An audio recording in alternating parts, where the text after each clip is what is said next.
आज का पहला पाठ उत्पत्ति ग्रंथ अध्याय 1 पद संख्या 1 से 19।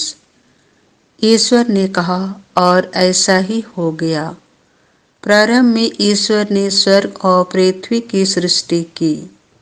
पृथ्वी उजाड़ और सुनसान थी, अतः गर्त पर अंधकार छाया हुआ था और ईश्वर का आत्मा सागर पर विचरता था। ईश्वर ने कहा, प्रकाश हो जाए, और प्रकाश हो गया।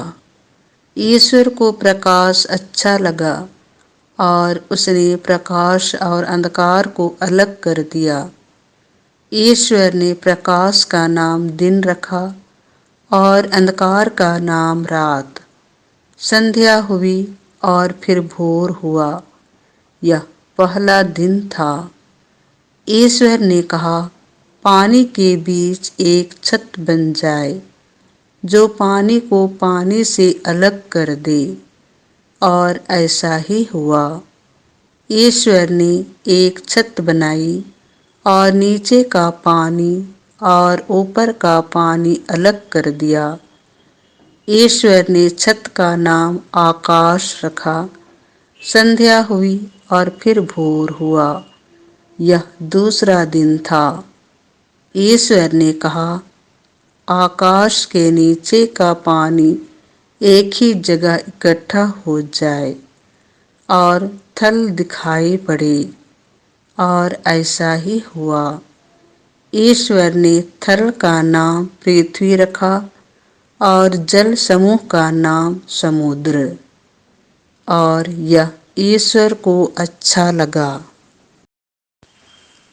ईश्वर ने कहा, पृथ्वी पर हरियाली लहलहाए, बीजदार पौधे और फलदार पेड़ उत्पन्न हो जाएं, जो अपनी अपनी जाति के अनुसार बीजदार फल लाएं। और ऐसा ही हुआ। पृथ्वी पर हरियाली उगने लगी, अपनी अपनी जाति के अनुसार बीज पैदा करने वाले पौधे और बीजदार फल देने वाले पेड़, और यह ईश्वर को अच्छा लगा।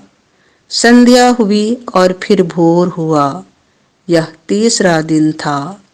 ईश्वर ने कहा, दिन और रात को अलग कर देने के लिए आकाश में नक्षत्र हो, उनके सहारे पर्व निर्धारित किए जाएं, और दिनों तथा वर्षों की गिनती हो। वे पृथ्वी को प्रकाश देने के लिए आकाश में जगमगाते रहें, और ऐसा ही हुआ। ईश्वर ने दो प्रधान नक्षत्र बनाए, दिन के लिए एक बड़ा और रात के लिए एक छोटा, सात सात तारे भी। ईश्वर ने उनको आकाश में रख दिया, जिससे वे पृथ्वी को प्रकाश दे, दिन और रात का नियंत्रण करें, और प्रकाश तथा अंधकार को अलग कर दें। और यह ईश्वर को अच्छा लगा। संध्या हुई और फिर भोर हुआ, यह चौथा दिन था। यह प्रभु की वाणी है। संत मार्कुस के अनुसार पवित्र सुसमाचार अध्याय 6 पद संख्या 53 से 56। जितनों ने उनका स्पर्श किया वे सबके सब अच्छे हो गए। समुद्र के उस पार गेनेसरेत पहुंचकर उन्होंने नाव किनारे लगा दी। ज्यों ही वे भूमि पर उतरे, लोगों ने यीशु को पहचान लिया और वे उस सारे प्रदेश में दौड़ते हुए आए।